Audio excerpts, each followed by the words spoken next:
You have to be professional in anything that you're doing in your life, even if you're talking with a client or with a guest. And always there are limits. So for a podcast, usually it's up to you to set those limits. But for a client, it's usually the industry that sets those limits. But usually and always there are limits and rules to obey. And I believe that this is important because even if we didn't have those limits and rules, then we wouldn't be a society. It would be a chaos, even unorganized chaos, a disaster.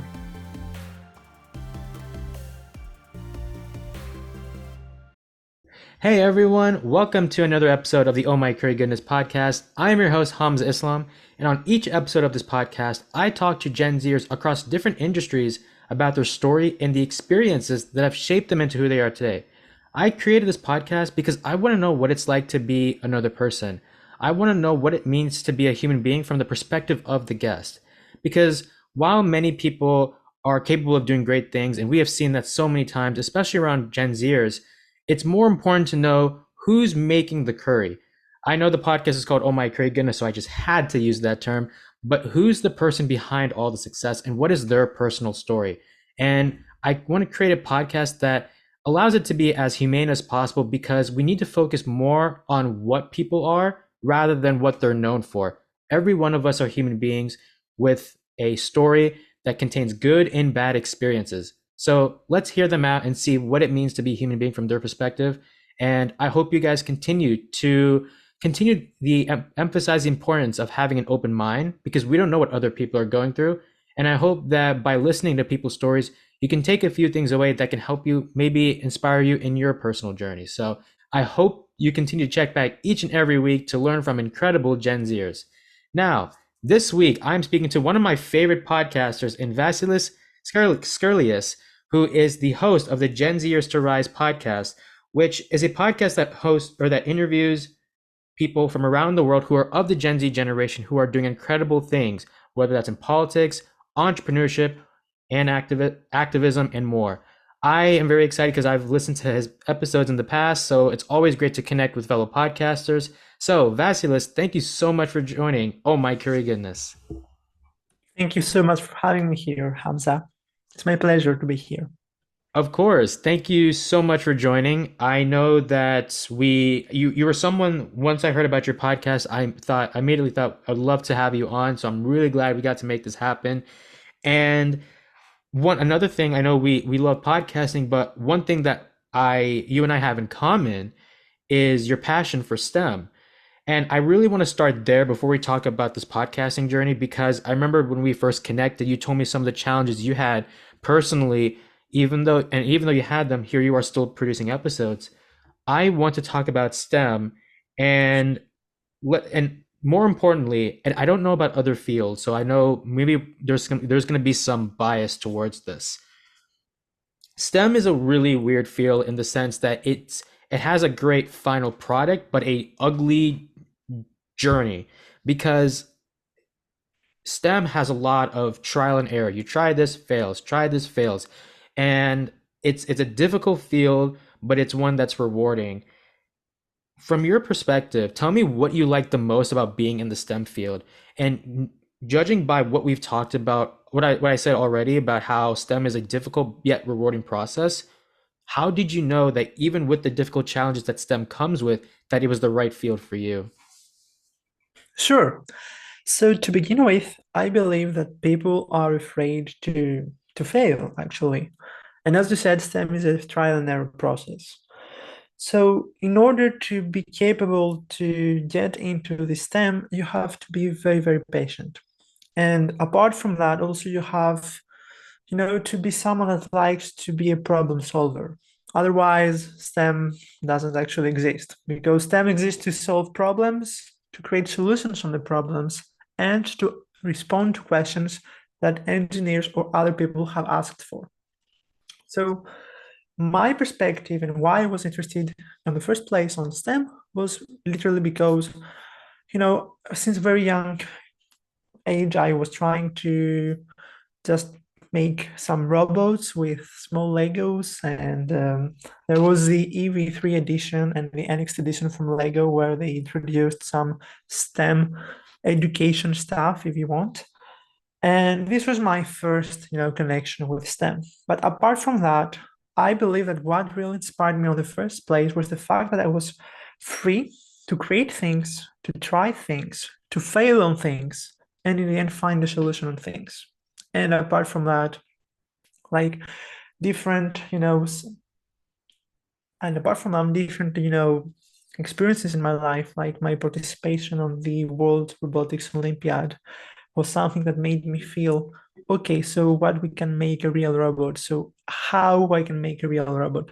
Or when I visited Houston and I went to NASA's headquarters about the Apollo mission, I was literally obsessed with the idea that, wow, how they get on the moon and how they created all this technology behind it. So all these questions as a little boy became my obsession to try and feel and find a way to put my creativity on action. And this is how I get into STEM on the first place. I will, so my passion for STEM stems goes to computer science, more specifically web development. Now, unlike you, my journey to STEM is different in the sense that I was someone who was very hesitant to be in this field until a few months before I graduated from high school. So my dad is a computer science major and he told me all the cool things you can do as a computer science major. However, I was still very hesitant because I remember seeing his computer screen and I looked at it and I go, this is the ugliest thing I've ever seen in my life. But one thing that, and I'm sure you probably have gone through this, it's like maybe it looks ugly on the outside, but then when you are able to kind of take basic steps and trying to see like, okay, what is actually happening, maybe it's not as bad as it seems. And so my passion for computer science stemmed from web development. And so once I got to try out web development and try to build websites, I realized maybe this is not as bad as it seems. Sure, it can be annoying and it can be difficult at times because especially, and we'll talk, this is probably going to be my next question regarding STEM, is that sometimes the biggest mistakes come the biggest frustrations comes from the smallest mistakes. So it took me a while, but once I found that passion, I realized, oh, you know what? Maybe web develop is not as bad, or computer science in general is not as bad as it seems. It's just you got to be able to actually try it out and see and be open-minded, right? Because it looks bad or it looks difficult, but maybe try to take it one step at a time, and then you realize, then you can make the decision as to whether you like it or not. I totally agree with you. And actually, like for instance, today I was on my internship and I work as the responsible to create a local, network inside a small company. But this has some challenges, and we start with the very first beginning, how you get internet on the first place on this building. And when, we ordered all the equipment to install, etc.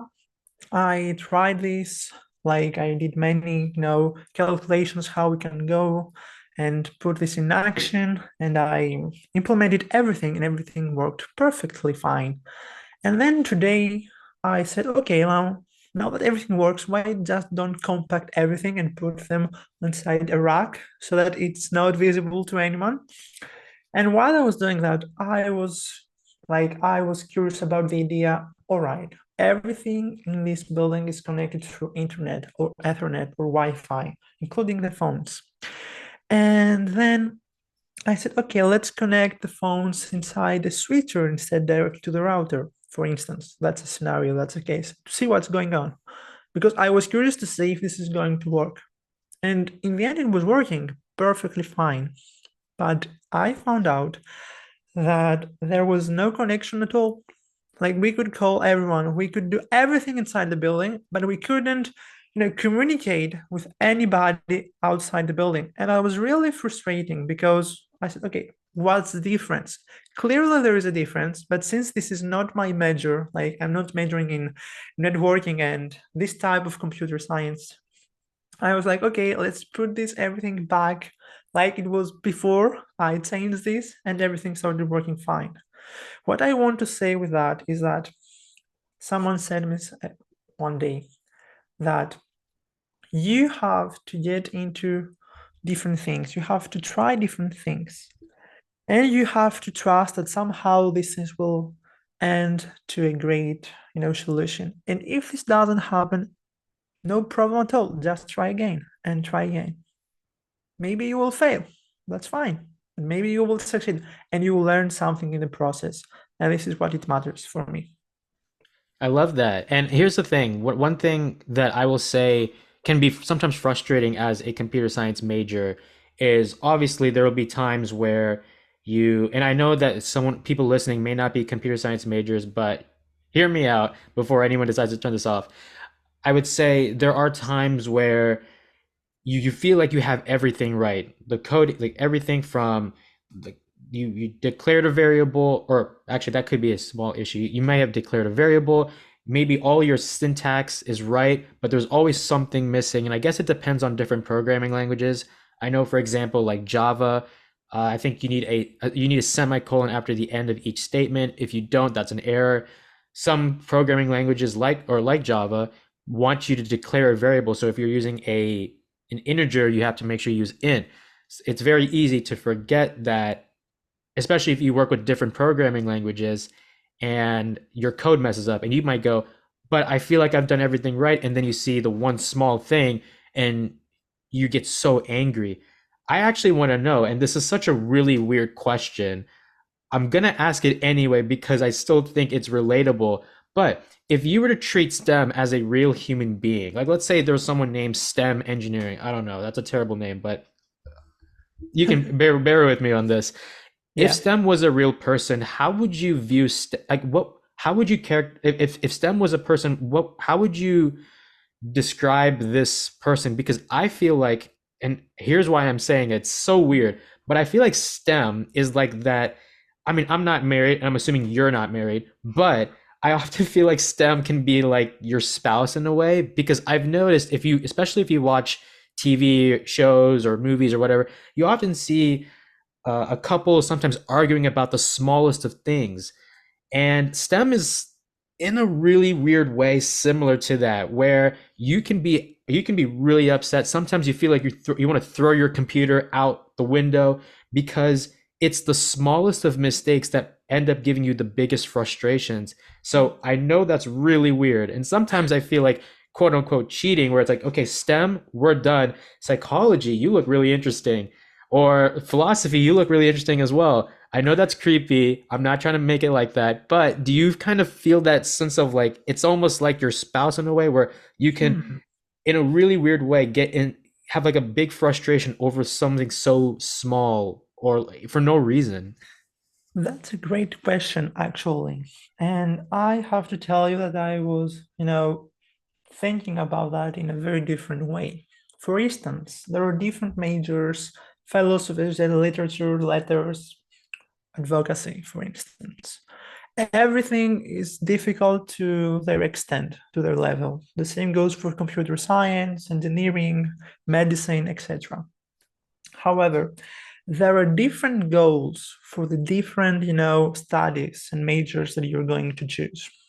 Like if you want to become a doctor, I assume that you want to help people to be healthy and so on. If you want to be a lawyer, there are many different reasons to support people, support human rights, or you want to make, uh, you know, huge amounts of money because you work in a multinational company, things like that.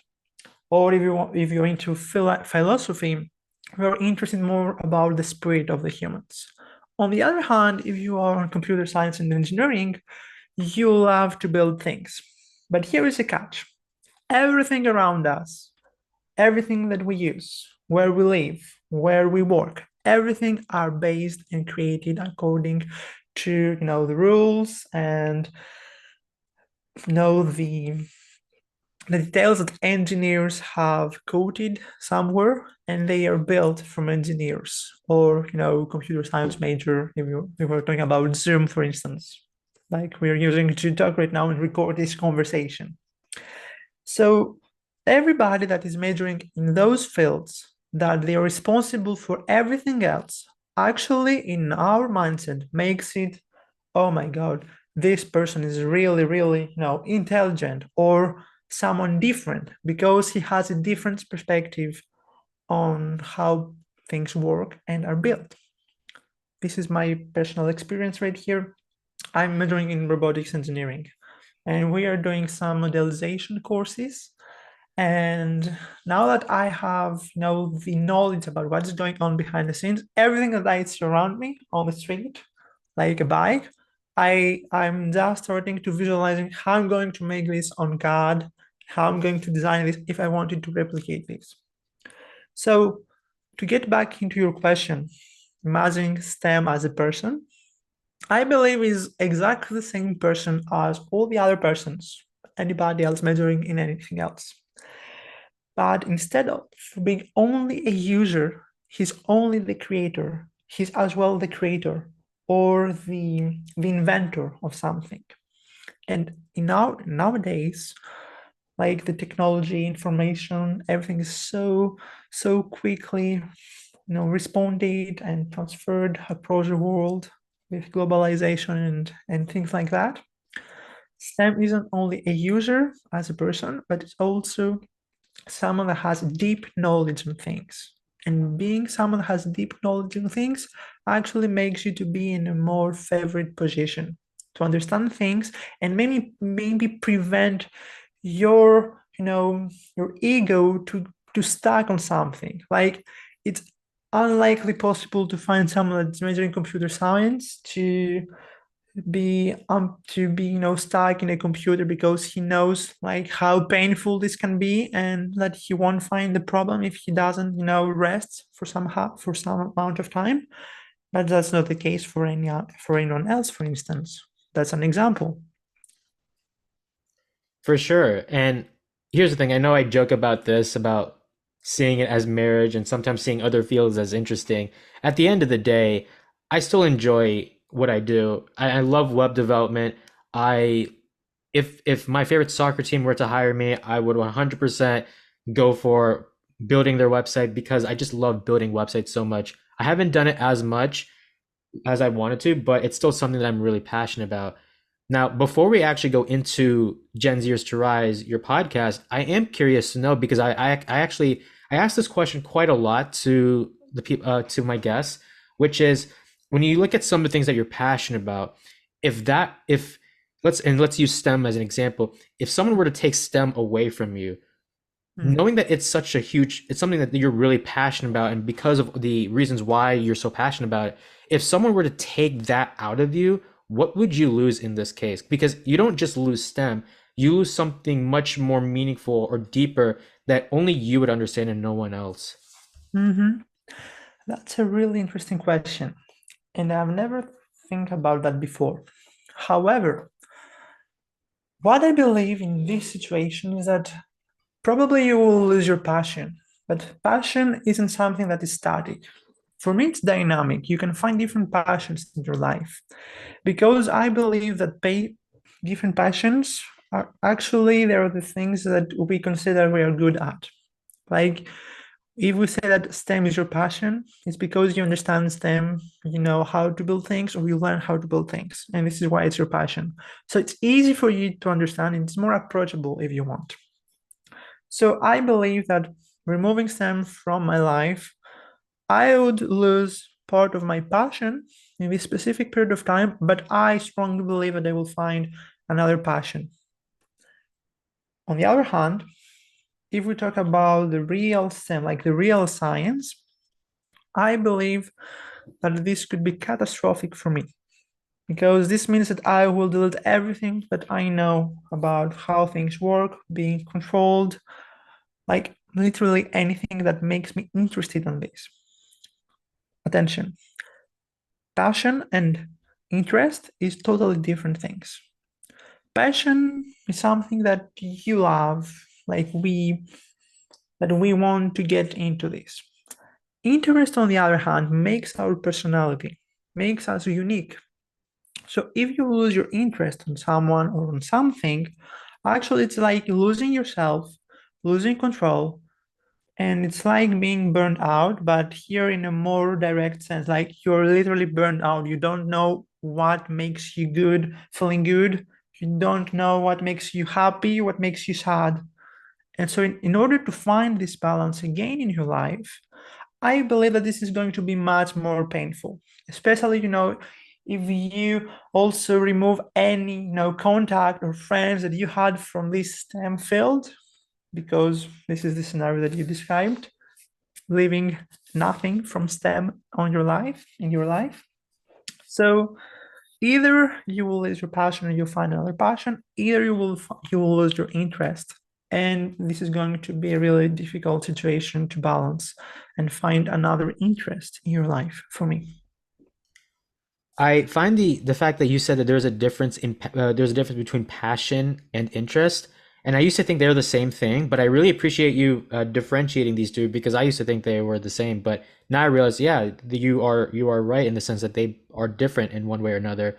And as far as passion, I understand that I agree that you can always find other things to be passionate about, but there's sometimes the thing that you really love, if that were to be taken away from you, sure you might find passions in other fields, but does it carry the same weight or meaning as opposed to the thing that you were really passionate about?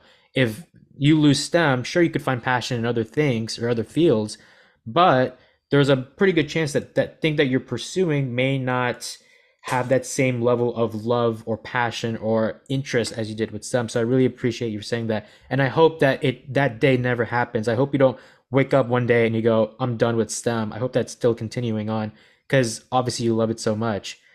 Now, oh, go ahead. Yeah, I really hope that this won't happen to anyone. And also, I hope that it's clear for everyone that, like, again, this is my personal opinion. Like, passion and interest is different things, and I hope that you are capable to understand what I was trying to say. But if anyone doesn't feel that way, just feel free to send me a message or to contact me. I'm available to all the social media platforms and happy to discuss on that. I want to now transition into your podcast a bit, but before I go more in depth with GenZers to Rise, I want to know from a broader perspective.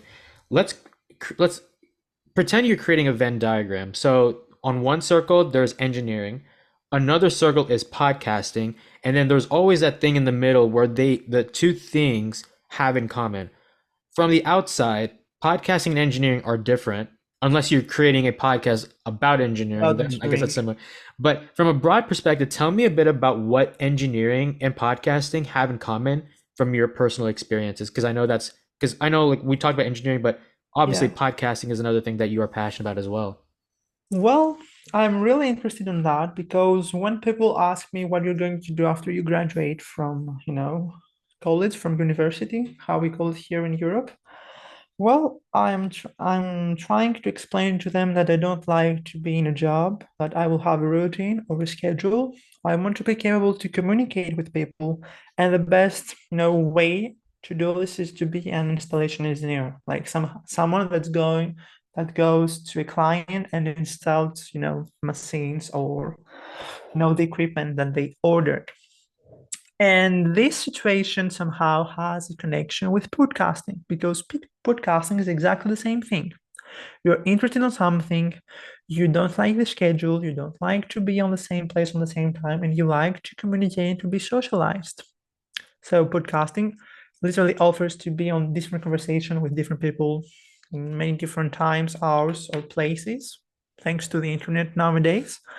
And on the other part of the side, on the other side, sorry for that, you you are free to be expressed. You are free to perform an art because for me, podcast, it's an art.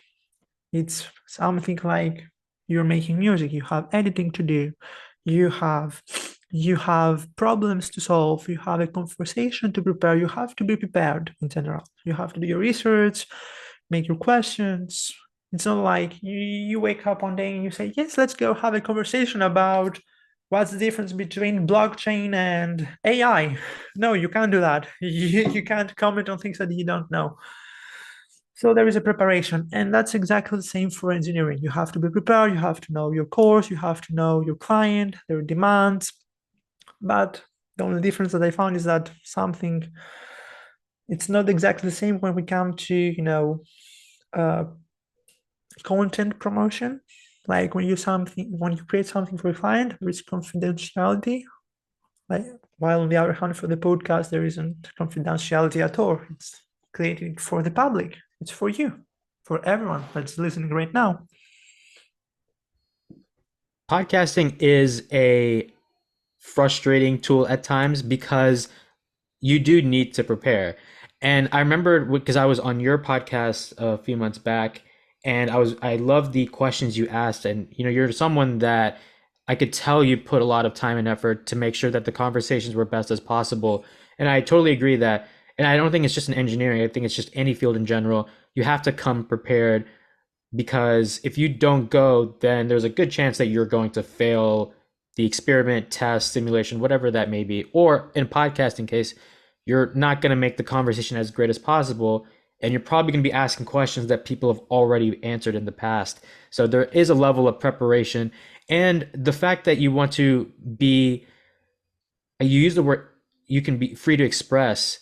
And the only reason why I can sometimes disagree, but I would still love to know your thoughts on this, is that I think it's great to be free. It's great to have not as many expectations because at the end of the day, we're just trying to get to know each other better. But there is a level of, you want to make sure that you're not, I want to say you want to be free, but there still needs to be a level of security in the sense that you want to make sure that you put the best impression possible because you're obviously a guest. People might be listening or watching to this podcast. Other potential guests might be interested in your podcast and they want to know what kind of conversations are you having. So while I think it's great to be free as a podcaster, you also want to make sure you are secure. Like there's a bit of security. However, maybe not too much security to the point where you're not having fun. Because I like to Mm. joke around with guests. Hence the example where I use STEM as a marriage or like a spouse. But at the same time, you don't want to be to the point where it's like you're talking to a robot, which ironic because we're engineering majors, but like Mm. you want to make sure that you have as much fun as possible while also maintaining that professional standard. So that I feel like every guest I bring in is a challenge. Like how do you balance fun and professional?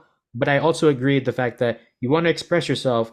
The only thing I want to add is there still needs to be a level of security so that people know that this is a podcast, whether it's your podcast or my podcast, that is worth being a guest on. I agree with you. I strongly believe that always there you have to be professional in anything that you're doing in your life, even if you're talking with a client or with a guest. And always there are limits. So for a podcast, usually it's up to you to set those limits. But for a client, it's usually the industry that sets those limits. But usually and always there are limits and rules to obey.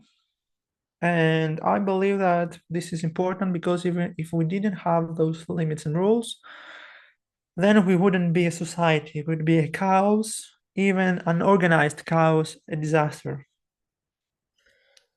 So let's talk about GenZers to Rise, and I have it pulled up on my iPad. Your first episode was back in January of 2021, although I could be wrong. It's based on the Spotify link. And here's what I'm curious about because a lot of this is actually my fourth podcast. I used to back then I had a podcast, quit, started one, quit because I think the difficult challenge of podcasting is especially in this world we grow up in where there's so many podcasts and sometimes we define how good a podcast is based on recognition, credibility, success, or not success, sorry, Content, recognition, credibility, viewership. And it's so content as well, yes, or absolutely. quality of the content. Quality of the content too. But I guess like the one thing that I usually think of, and I totally agree with where you're coming from. The one thing that unfortunately comes to my mind is viewership. And so if you don't have a big audience, people are not going to take it seriously. And then sometimes and I think early on when you're starting a journey, obviously your first ever episode of a Yeah, podcast will be different from your most recent, that's unless it's true. like unless it's like your second ever episode, then that's different. But if it's like your first episode and your 50th, there's obviously going to be some differences. when you first started GenZers to Rise, tell me a bit about the some of the early challenges you had creating this podcast. And one of the things I love, another question I like asking people on the podcast is during those difficult early challenges, or I guess challenges at some point throughout your journey, you obviously are passionate about this, but how did you know that even early on, how did you know that you made the right decision in continuing to produce episodes even when you were going through specific challenges? And obviously feel free to elaborate on the type of challenges you had when you first started Gen Zers to Rise. I'm noting the question, okay? The same. Because I will forget in the end. Okay, sorry for that. You're good.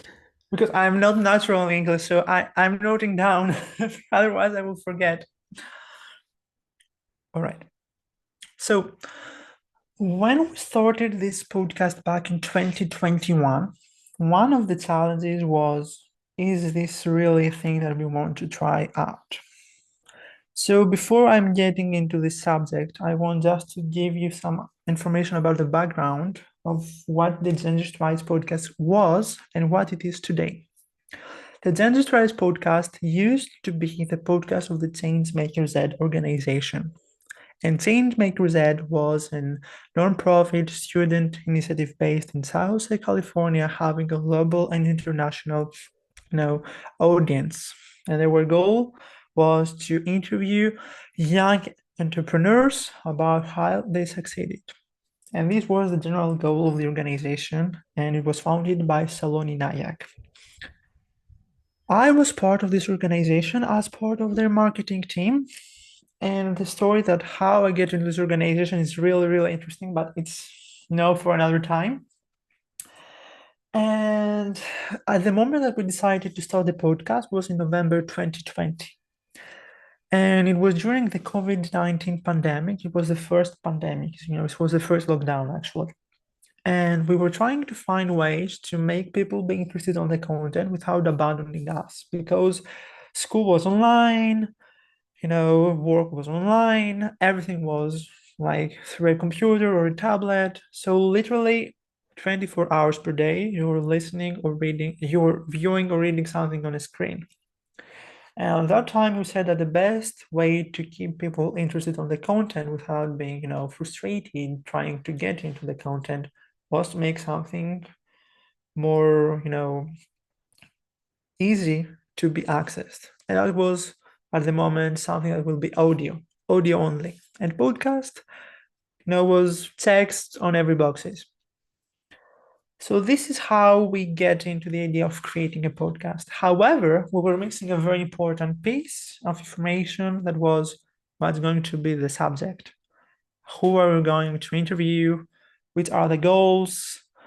And those were the challenges, like what we're trying to make, what we're trying to create, which are the questions that we're going to ask, and which are the answers that we're expecting from our guests.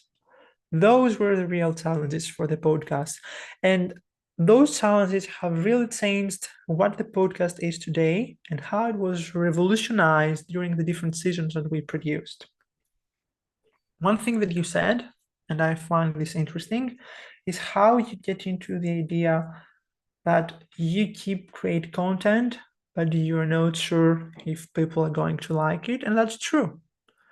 Like when you start a podcast and you have only 10 episodes, you don't know if people are going to like it because it's true, you don't have many viewers, you don't have many comments, you don't know what to expect in general from the audience.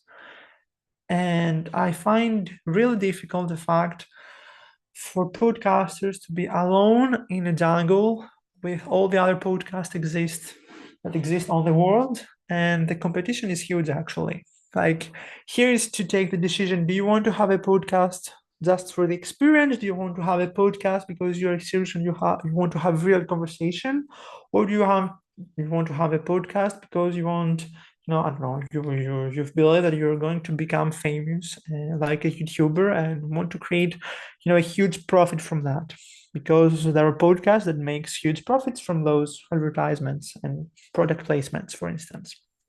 So this is a personal, decisions that a podcaster has to do. Like, what do you want to do?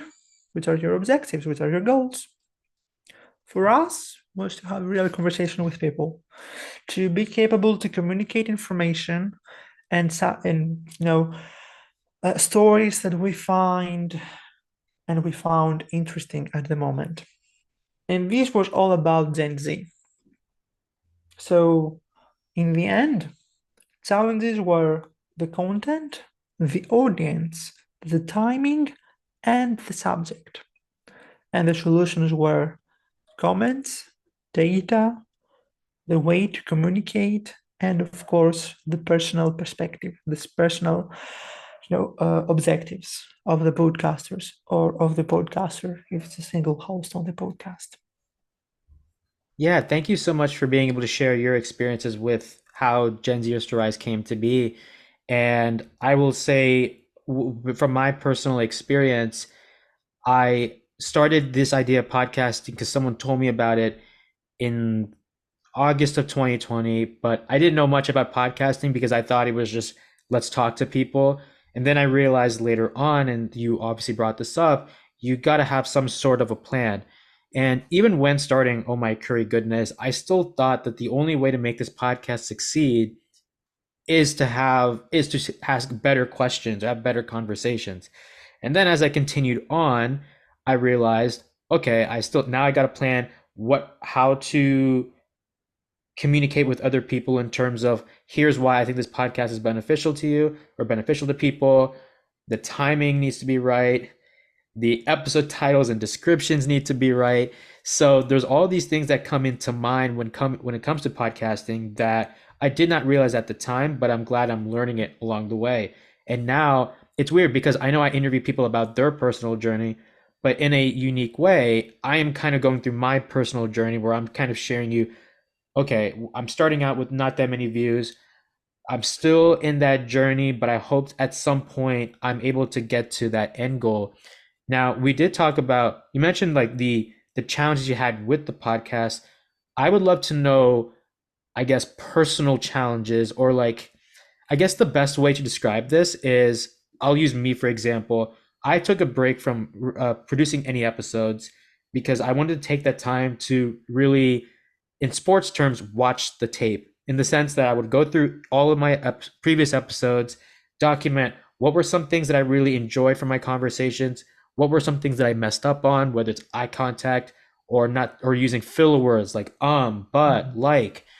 There were times where even today, I hate the sound of my voice. Sometimes I don't like the way that I look. Sometimes I don't like watching myself. I'd rather just listen because I don't I'm just I it feels like I'm just I forget the term. It's like you're just hating on yourself for lack of a better phrase. So I'm wondering if that's something that you went through personally, where like if you hated or not hate's a strong word, but you disliked something about you. Mm. It's a part of you and you should embrace it, but in a really weird way you end up disliking it. Was that something that you ever went through, or do you feel like, because you are a great interviewer and I'm not just saying that, you are really good at what you do, but did you have that personal like I do not like this about myself? Well, to begin with, since episode 1 until episode 63 that is right now up online, I don't always feel, secure about myself, mainly because I'm having a podcast in English and I'm not a native English speaker. And I'm always into, mistakes, grammar mistakes, vocabulary mistakes.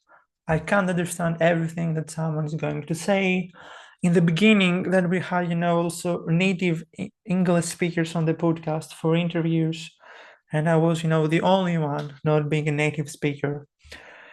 When you are having a conversation or an interview, you have to pose a question, and then you also need somehow to elaborate on the answer. You have to incorporate everything onto the conversation and create a flow in the end. But for a non-native speaker in English, this is extremely hard and extremely difficult. And for the first 2 seasons, which were about 20 episodes, I literally used to just pose the question and I was expecting from my host it was a native English speaker to get into their conversation and save me somehow from this difficult situation that I was into. So definitely there was this challenge for me. Apart from that, as you said, also I had a real difficulty to accept, my voice, how my voice sounds, how we're going to promote the podcast, and how are we going to put images of us onto the poster of the podcast, or how people are going to react. Because okay, in the beginning, you start something that's fun, you want to try this out to see how things are going to be. But when you're starting to realize that you're having an impact here, like I remember when we were having an exclusive interview with the YouTuber Goats, like this was like the most, demanding things that we ever did in this podcast, and it was only the episode number 7, having an exclusive interview with someone who is super famous that has never talked to any media ever before. You have to present him correctly. You have to be a perfect position and you have to ask the correct questions. And when we did the recording, we have fun and it was a great, feeling to talk and to chat. And then when we were editing the episode, we weren't sure about, are people going to like it? How it's going to be the reaction on things? Do we find this interesting? But since we didn't have any experience, we said, okay, just let's finish it up and put everything onto, Spotify, Apple Podcast, YouTube, everything. And this was the only episode that we had the amazing idea at the moment to put it up as live on YouTube as well, because he was a YouTuber. So we expected the algorithms to connect, phrases and keywords with our podcast, which actually happened. He posted a story on Instagram and a post on YouTube. And on the live on the YouTube, there were 15,000 people waiting to listen to to the conversation. And when we were, observing those numbers, we were like, is that correct? Are there 15,000 people waiting to listen, not to see, to listen, because it was only audio on YouTube.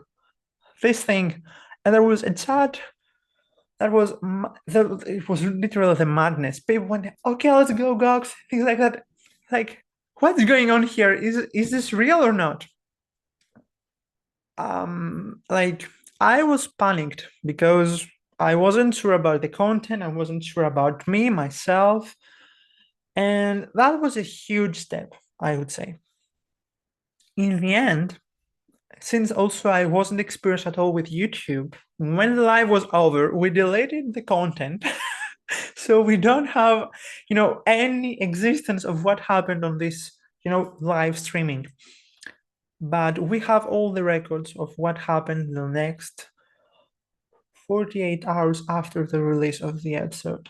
That was about 30,000 people listening from all around the world, or all around the world, this episode. And this episode continues until today to be the very first episode of the month or of the year or of the 2 years or 3 years. It's always on top of the top. It's number 1.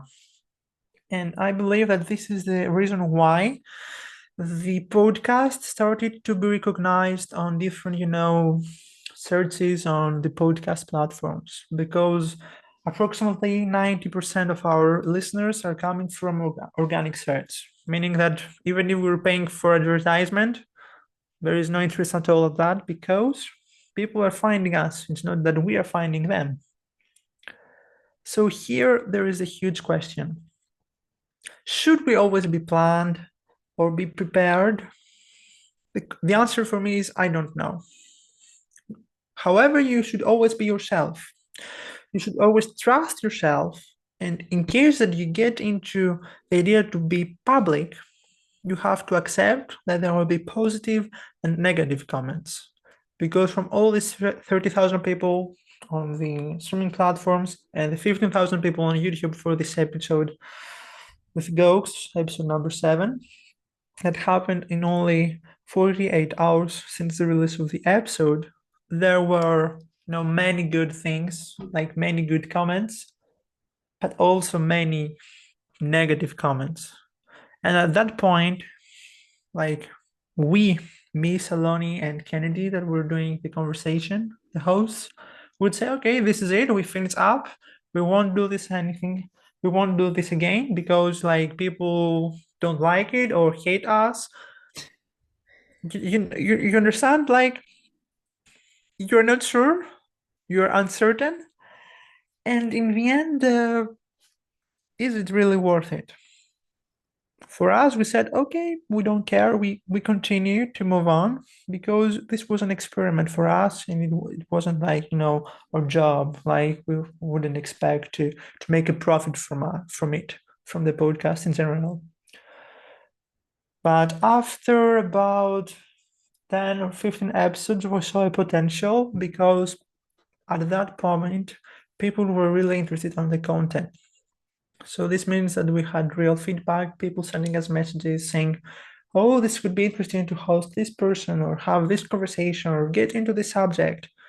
And it was the moment that we stopped searching for guests, and guests were coming to the podcast because they found also a potential and the connection for the production and the podcast itself.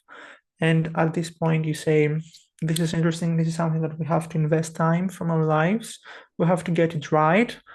And this was the transformation of the podcast, which changed, logo, music, intro, outro, everything was, rehearsed multiple times to make sure that everything is perfectly fine so that we can produce the best quality possible. But for the very first episode, you can't have that. For the 10th episode, you can't have that. You can't rehearse. You can't make the best quality. Why? Because there is uncertainty. And uncertainty doesn't allow you to move, to think positively or to be in a position that you will say, okay, I am secure. I believe that this is going to be my next big step. No, there is nothing at all. There is fear, failures, negative comments, everything. But if you accept those things, those comments and those negative opinions, you're going to be a better podcaster or a better person in your life in the end. I really love everything that you said. And that's a really interesting story behind one of your episodes. And I would say that every episode is an experiment, or not experiment, experience, because every guest is, even if they are in broad terms the same field, like maybe back to back, or you have your first episode as an entrepreneur, your second episode as your entrepreneur, or you have consecutive interviews where they're the same field, they bring something different to the table. So every episode's going to be an experience. You can always try out things that might look good on an interview, might look bad, but there's a reason why you're trying. A couple of questions before I let you go. One is more for the future, and then one is more in the present. But for Gen Zers to rise, what are some things that you have in store for the future regarding your podcast? Because for for my podcast, it's weird. Like right now, because I feel like I'm only limited to being a podcaster, I want to be able to do like personal, like I want to put myself out there. I want to talk more about my vision and focusing more on my weird obsession with humans, and I guess the weird personal experiences. I say weird because, as you can tell, I've asked some really weird questions, like using STEM as your spouse. But I want to be able to I want to do more personal branding so that it makes me more of an attractive interviewer. And I think by doing that, I know that's in broad terms. I don't know exactly what I'm going to do or how I'm going to do it, but I think it'll help make the podcast more special because it's like, hey, this guy has a weird obsession with humans and asking these weird, ridiculous questions that have some sort of relatability. That's kind of what I want to do at some point, and I think that can help the podcast grow. For Gen Zers to rise, knowing that you're not just a podcaster, you're also a student. What are some things you hope to do in the future?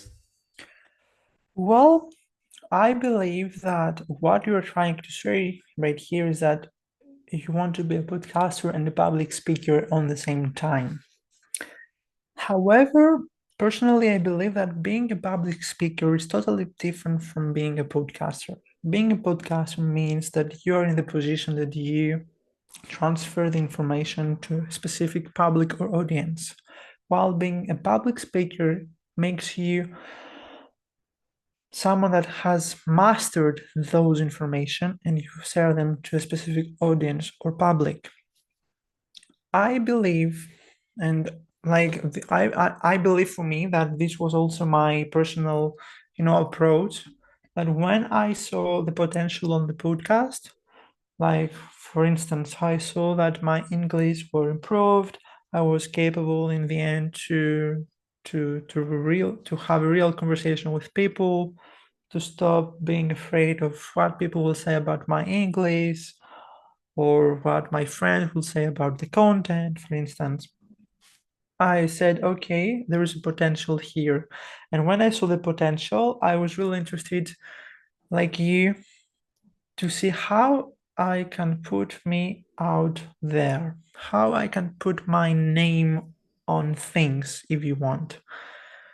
But I'm not sure if I like it. Like I believe that we should put our names on things like websites or content that we produce only if we believe that it will provide a positive, image about ourselves.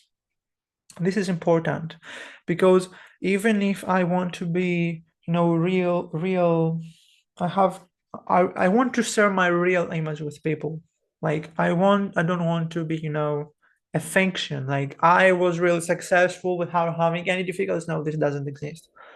On the other hand, we have to make sure that our image, the public image, is correct because this will allow us to have, greater networking, or in case that this won't going to be your, future or your main job being a podcaster or an interviewer or journalist that has your personal objectives and your personal, biases, for instance.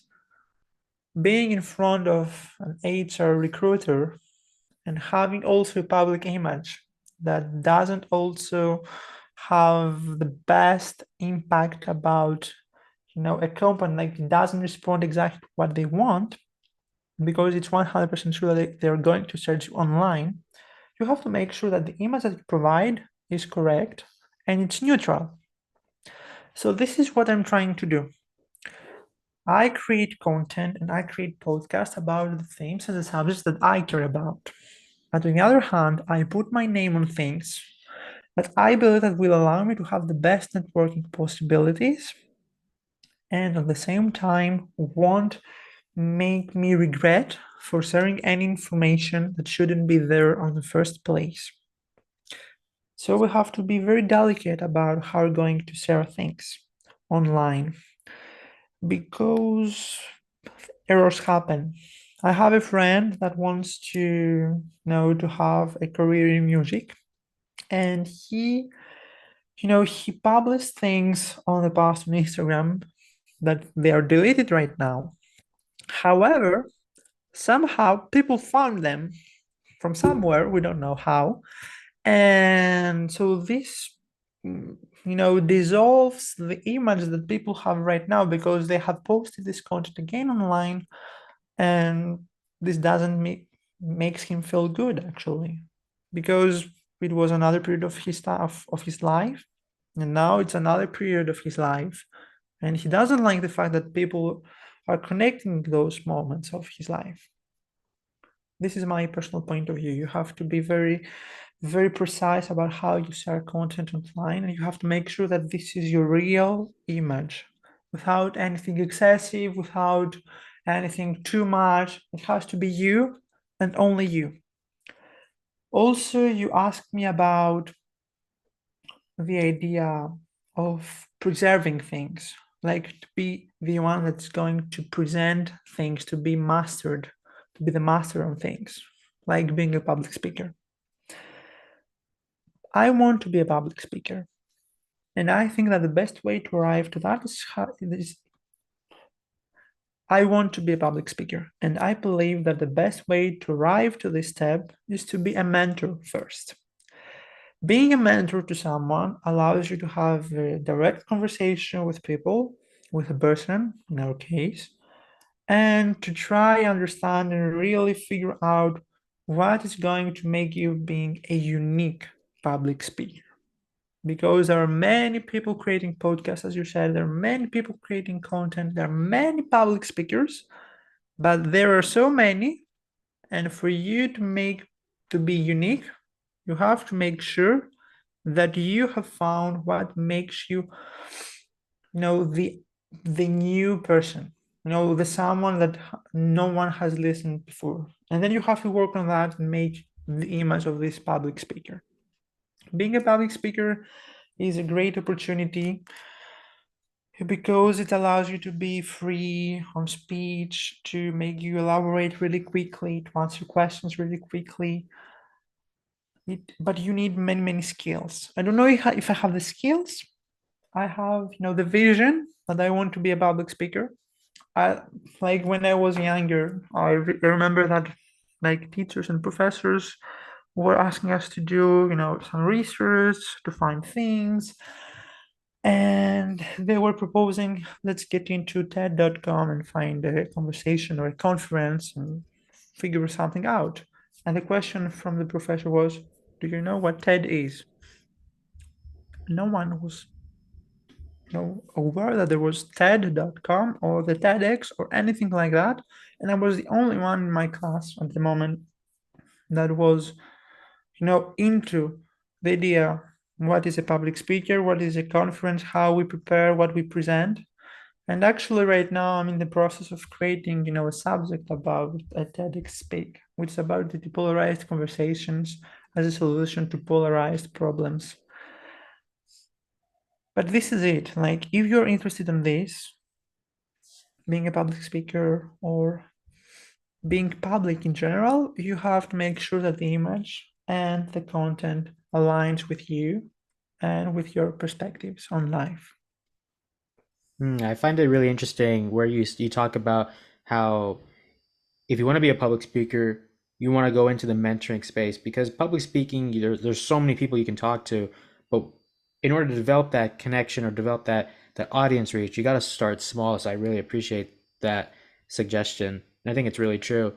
The last thing before we wrap up, because I know it's late over where you are, uh, it's a question I've been asking a lot of people lately. Might be a signature question, but I don't know.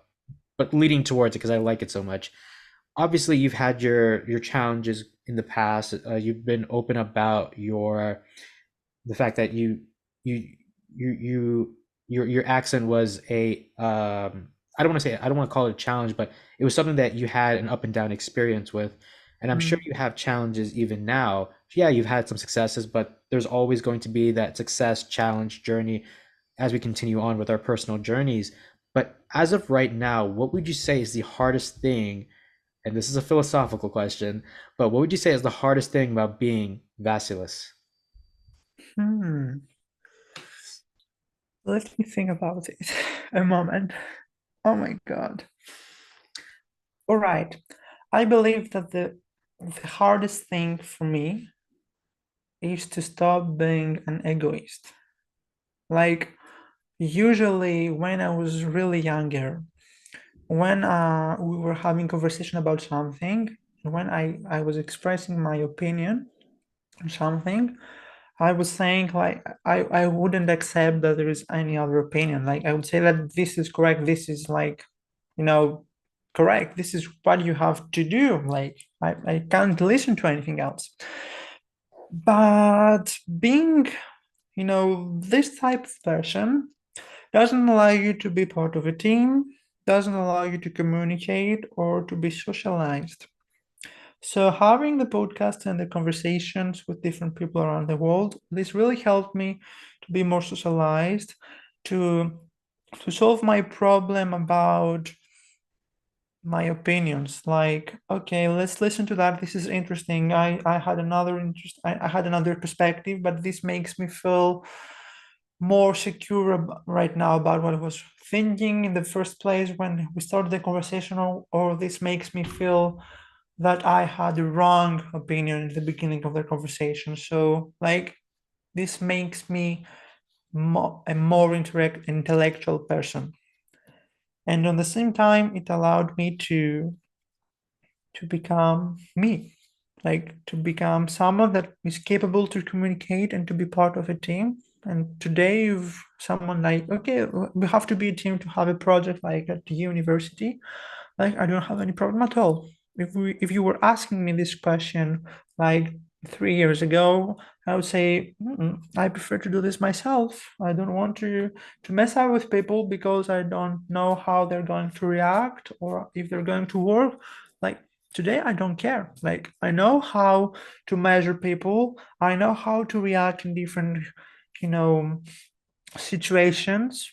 Like if they end up not working at all with the projects, like I don't care. I do my part of the job, and I'm sure and I know that the manager or the professor will is capable and will find out that he has done nothing on this project, and always ends to be ends being me then in my life and in my perspective, and being successful on the same time.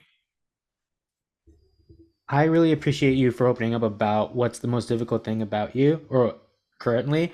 I know it's a weird discussion to reflect, a weird question to reflect on, but it's a human moment, and I really appreciate Yeah. you once again for saying this. So, Vasilis, I know it's really busy over there, but I just want to, or it's getting late where you are, but I just want to say thank you so much for joining the podcast, and thank you so much for being able to open up about your personal experiences with engineering, your personal journey, and your podcasting journey.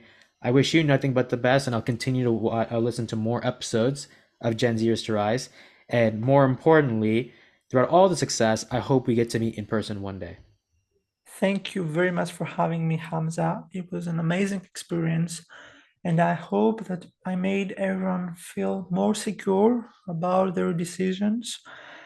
And also, I hope that you were capable to understand me, because for me maybe something was logic, and like I understood what I was trying to express, but maybe for you wasn't as easy to decode and find the meaning behind this.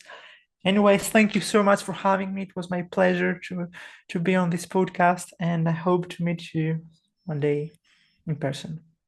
Appreciate it.